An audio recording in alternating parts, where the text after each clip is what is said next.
Have you ever been on an aeroplane and listened to the safety instructions? They always say, in the event of a loss of cabin pressure, secure your own oxygen mask before assisting others. We hear it so often we barely notice it. But why is that the rule? It isn't because you are more important than the person next to you. It is because if you are suffocating, you are incapable of helping anyone else. This, perhaps, is the most misunderstood truth about self-love. We have been taught that tending to our own needs is selfish, that it is an indulgence we must apologize for. But from the perspective of awareness, of true mindfulness, self-love is not a luxury. It is the very oxygen for your soul. It is not about being self-absorbed, it is about being self-aware. I remember a woman who came to our temple, a wonderful mother, a dedicated wife, a pillar of her community. She was so kind to everyone, but she confessed to me in a quiet moment, her voice filled with a kind of shame, "I am so tired. I feel like a well that has run dry, and I have nothing left to give. And when I try to rest, I feel guilty." She was trying to water everyone else's garden, while her own soil was turning to dust. This is not compassion. It is a slow burnout.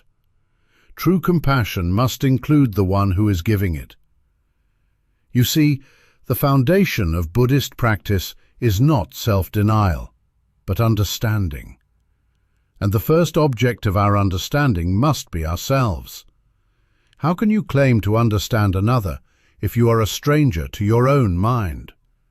How can you offer genuine patience and forgiveness to others if you are constantly criticizing yourself?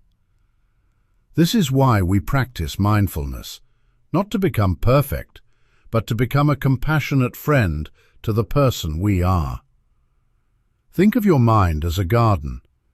If you ignore it, weeds of resentment, fear, and exhaustion will grow unchecked.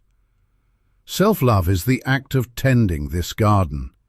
It is the awareness to notice the weeds without judgment, and the gentle effort to pull them out, to water the seeds of joy, and to make space for peace to grow. When a gardener tends his plot, we don't call him selfish, we call him skillful.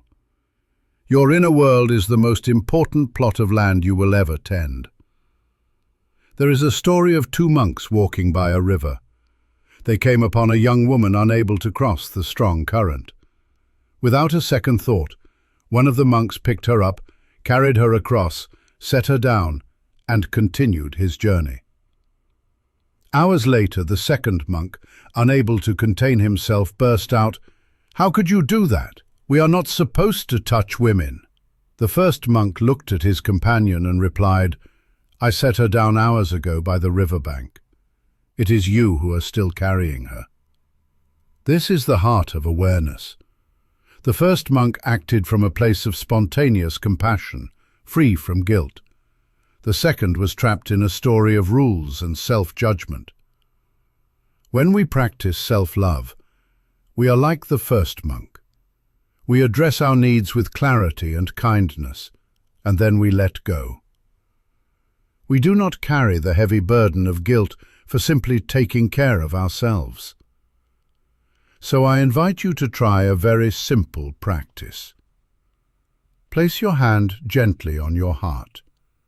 Feel the warmth, the beat of your heart. This heart has been beating for you since before you were born, working tirelessly to keep you alive. Now, offer it the same loyalty in return. In a moment of stress or self-criticism, simply pause. Place your hand on your heart and say to yourself, "In this moment, I am doing my best. I offer you kindness." This is not self-indulgence. This is the awareness that you too are a living being, deserving of the compassion you so freely give to others. By filling your own cup, you do not take away from others. You ensure that what you offer to the world comes from a place of abundance, not depletion. It comes from genuine love, not from obligation.